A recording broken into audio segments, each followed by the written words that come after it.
Before satellites, before cities, before time as we know it, the Earth belonged to Zillas, and two of them never truly died. Long ago, when volcanoes ruled the sky and thunder walked the Earth, two primal titans emerged from the sea, Kaizen and Vorik, both born of the planet's core massive, lizard-like gods of destruction, pulsing with ancient energy. But while Kaizen brought balance, Vorik brought chaos. Kaizen glowed deep blue, his eyes steady, calm, ancient. His body shimmered like the deepest trenches of the ocean, marked with glowing bioluminescent fins that pulsed with every breath. Vorik, on the other hand, burned. Literally.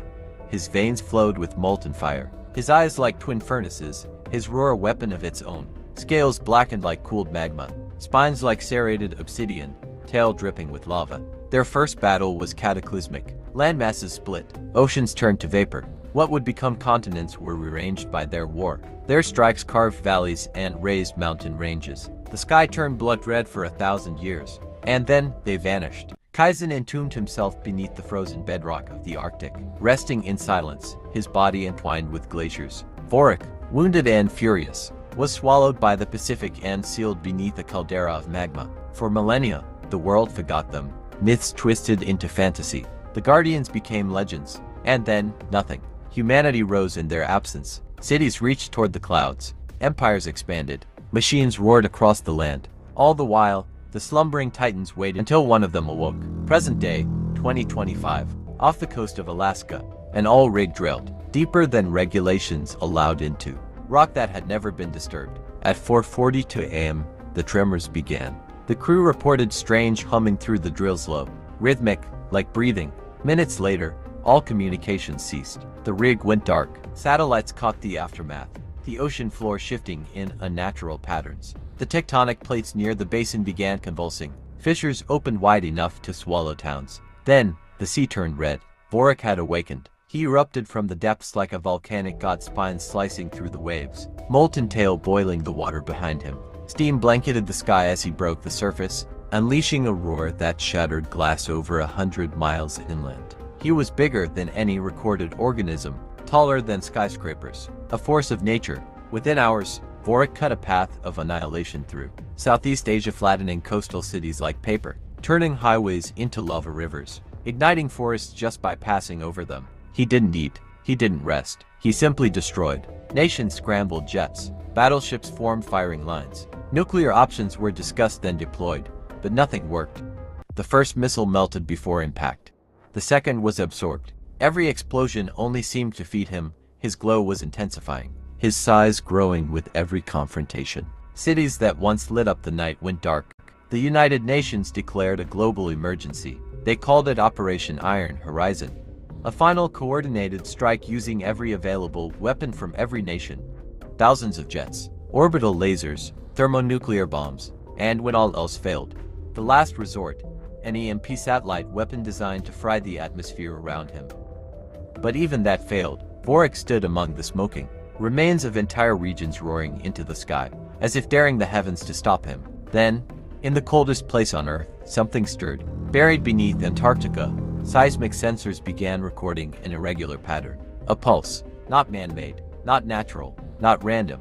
A heartbeat. From beneath 5 miles of ice and stone, something ancient was waking. Something the Earth itself had kept hidden until now. Kaizen. The ice cracked first, then the bedrock, then the sky itself seemed to split. Kaizen burst through the Antarctic shelf in a shockwave of frozen sea and storm clouds. Towering, regal, cloaked in mist and lightning. His dorsal fins glowed with a rhythm pulsing blue like sonar across the skies. He didn't roar. He didn't rage. He simply moved calm and focused. Across continents, scientists monitored him. Religious leaders called him a god. Children whispered his name like a prayer. He was not moving toward humanity. He was moving toward Vorik. Tokyo became the stage. The city was already preparing for evacuation. Vorik had reached the edge of Japan, coiled around the Shibuya skyline like a serpent ready to strike. He had destroyed Osaka the night before and now stood, poised to bring the nation to its knees. Then the storm rolled in. Kaizen arrived with the waves. The rain stopped. The clouds parted. The wind held its breath. They faced each other, two forces of nature, beasts of legend. The ocean boiled at their feet. The sky crackled with raw energy. Even satellites seemed to shake. Then chaos erupted. The first strike was lightning fast. Vorik lunged, claws glowing, teeth gnashing. Kaizen deflected with his massive tail, sending Vorik crashing through an entire district. Buildings collapsed beneath him like dominoes. Roads buckled. The city screamed. Kaizen moved like a warrior, every movement calculated. His strikes were clean, purposeful, trained over eons of silence. Vorik fought like an animal, wild, brutal, unpredictable.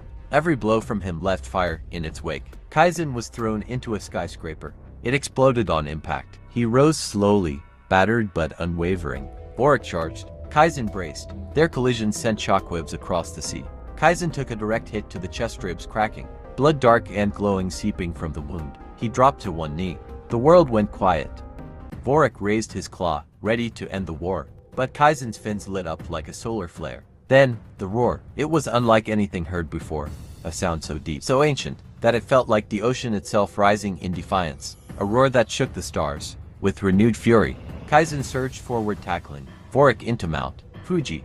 The ancient volcano erupted behind them in a crown of fire and ash. The battle raged through the night, earth splitting, cities falling, lightning crashing around them like drums of war. Then came the final moment.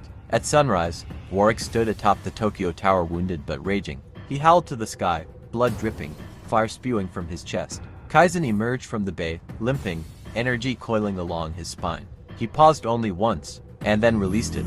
A beam of concentrated atomic breath, pure oceanic power, pierced the sky and struck Vorik in the chest. The impact was cataclysmic. Vorik was lifted into the air, then collapsed in a thunderous crash, the tower folding beneath him like paper. Silence fell. Kaizen stood over the fallen titan. The sun rose behind him. The sea calmed. Then, without fanfare, without triumph, Kaizen turned, ignoring the humans, the helicopters, the drones swarming nearby.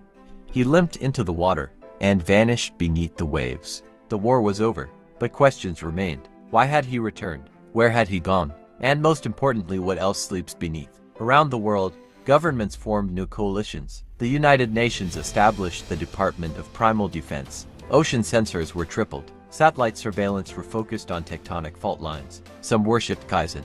Others feared him. All remembered him. And somewhere, in the deepest part of the Pacific, Vorik's body still rests, charred, broken, but not lifeless. Kaizen left no message, no promise, no explanation. Only one truth echoed in every mind, every soul, every nation. When the earth is threatened, the guardian will rise again.